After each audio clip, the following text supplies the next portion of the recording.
Hey everyone, so in this video, I want to talk about people that want to release their AI music, AI generated music on distribution platforms. So there's a lot to cover in this video, so I thought I'd just kind of sum it up the best I can. Now, there's an element of risk with releasing AI music to Spotify, to Apple Music, etc. And that risk is if you're using a platform, for example, that has been trained on copyrightable material, there is a risk that part of your creation could actually have copyrighted material in it in your new generation.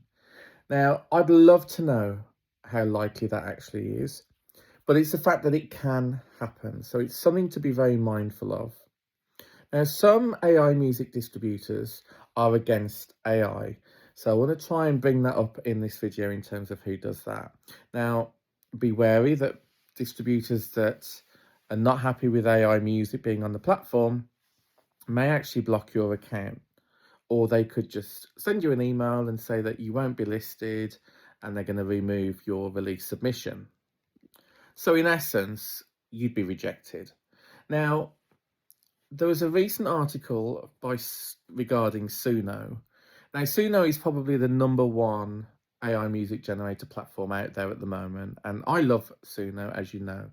And there was an article about fingerprinting, audio fingerprinting, so that distribution DSP companies can actually check for AI generated music content in these submissions. So just be mindful that because of audio fingerprinting, that it's possible to have your submissions rejected. So obviously this is as of recording this video. Terms of service can change, okay? So for example, let's start with TuneCore. Now, TuneCore allows for AI generated music submissions, but with copyright restrictions, including composition as well. So first of all, with TuneCore, the most important thing is that it cannot be fully AI music generated. You have to have influenced the track. So for example, you could sing on top of it, you could add an instrument to it, just so that it's not 100% pure AI generated. It also says for TuneCore that you must own the copyright, and there's something that they talk about having the fact that AI must have had the license to use copyrighted music for training purposes, which is not going to be the case for Suno or Ugio, so you need to bear that in mind. There's a distribution platform called Lost, which does allow for AI music generated music, but with copyrighted restrictions. You must own the copyright and you cannot copy other artists. So that's important. Similar to DistroKid. So DistroKid does accept AI generated music with copyright restrictions. You must own the copyright to be able to submit to DistroKid. Same with BandLab, exactly the same as DistroKid. Landa's an interesting one. So Landa accepts AI generated music with copyright restrictions. You must own the copyright. But I say Landa's interesting because it was one of the only distribution platforms to actually feature AI generated music in their terms of service. So that is something to bear in mind. We're treading on grey territory, grey waters here. And CD Baby does not allow for any AI generated music. I will also add that I use RootNote. Now, RootNote does allow for AI music generated submissions, but what they'll actually do, you have to own the copyright, but what they'll do is they'll remove the content ID if they think that that's going to interfere with other tracks already existing, because they don't want any, concern over claims and the like.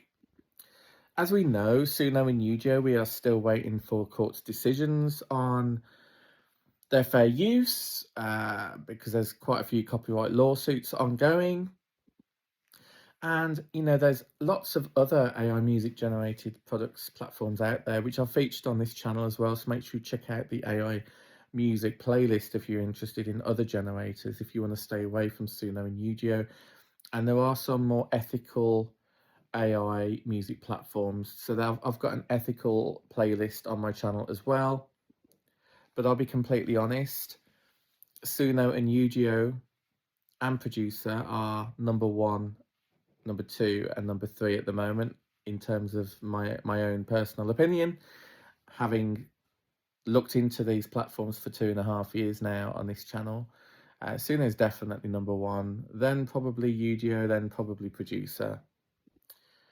The reason why they're the top is because they've, used copyrighted material to train their models without people's consent, without paying for that. So we just need to be mindful that if we're releasing AI generated music from those platforms, we take the risk. Okay. Now, the alternative to this, which is what I actually prefer, you can think about your fans as a musician and you can think, okay, well, I'm going to make them exclusive, right? I'm going to just put them on Bandcamp. You can't put them on SoundCloud, apparently. In fact, I don't even know if you can put them on Bandcamp, but you can check the terms of service for that. And YouTube. And you can mark them as AI generated. And in that way, you've got full control. If there's any issues, you can take them down straight away. Whereas with DSPs, you have to apply for a takedown. That can take a while. And if you've, for example, put yourself onto all of the distribution platforms, it could take a very long while until they're all removed, which could increase the risk of issues for yourself. Now, interestingly, one YouTuber that I do follow, I must bring up his name at some point on this channel, what he decided to do to reduce the risk of his artist name, he created a different alias and he actually released AI-generated music to the DSPs under a different alias, so that if there were any issues, then that may counteract and actually help with things, but it's still a risk. The unfortunate thing is the more ethical platforms out there that produce AI generated music, they're far and few between, and typically they are nowhere near as good as Suno, Ugio and Producer, which is such a shame in my opinion. And the reason for that, because they haven't got as much music to train their models on, right? Now, I had access to one from Google yesterday. I was like, oh my God, Google, this could be huge, right? So they were in alpha and I tested the product, and in the terms of service, but in the agreement, in the acknowledgement, it basically said, if you're doing, you can't expose this platform without permission from Google. And I was like, that's the first time I've ever come across that in actually 4.5 years of doing this channel, because I started with Web3 first and then moved to AI music as well. And now I know why. The output was awful. You could only produce 33 seconds at a time. It was very rough. It sounded like Suno version 2, not Suno version 5, maybe even Suno version 1. It just wasn't there. And that's Google. So that's where we currently are in the market. Now, there are bad players in this. For example, I say bad players, there's a lot of, what do they call them? Bots. Sorry, it's late. There's bad players, people that use bots, people that pay to get their AI music up there, as they do with traditional music as well. And it gives AI music producers a bad name. The other issue that I personally have is with AI labeling of music. There's going to be a certain audience that aren't interested in that. However, it is important to flag, if it's AI generated music, that it is flagged as that. But now that AI is becoming more integrated in our tools and platforms that we're actually using, even down to effects, right? That's all can be AI influenced. So the grey area is what percentage. There's no kind of checkbox, for example, on YouTube to say this is like my vocals, but the rest is AI music generated, or 20% is generated by AI and the rest is reproduced by myself. We don't have that transparency yet. We've literally got, it's AI music or it's not AI music. And I don't actually think that's helpful. I don't think that is useful really, because that's like labeling a track that might have 10% AI music in it as AI music, and I don't feel that that's fair. So I think that's why there's a lot of people that aren't labeling their AI music as such.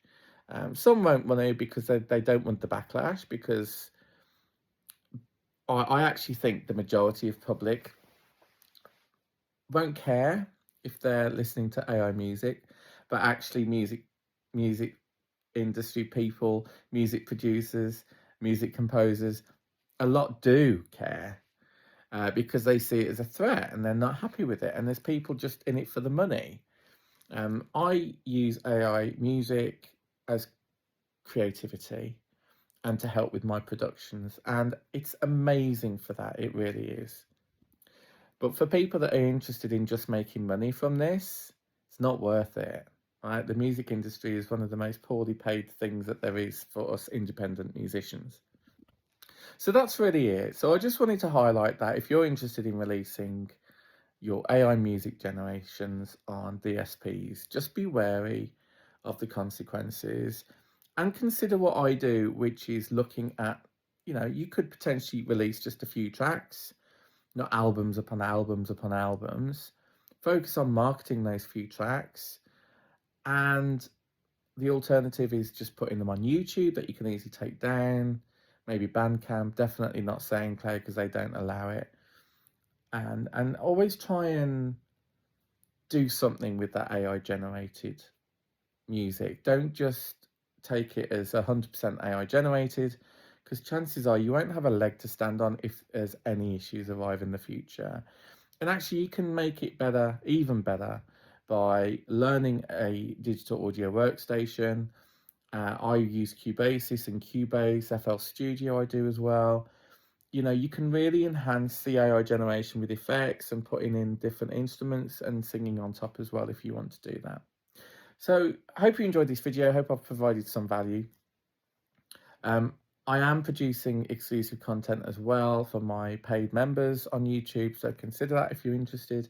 And I'll catch you on the next one. Take care. Bye.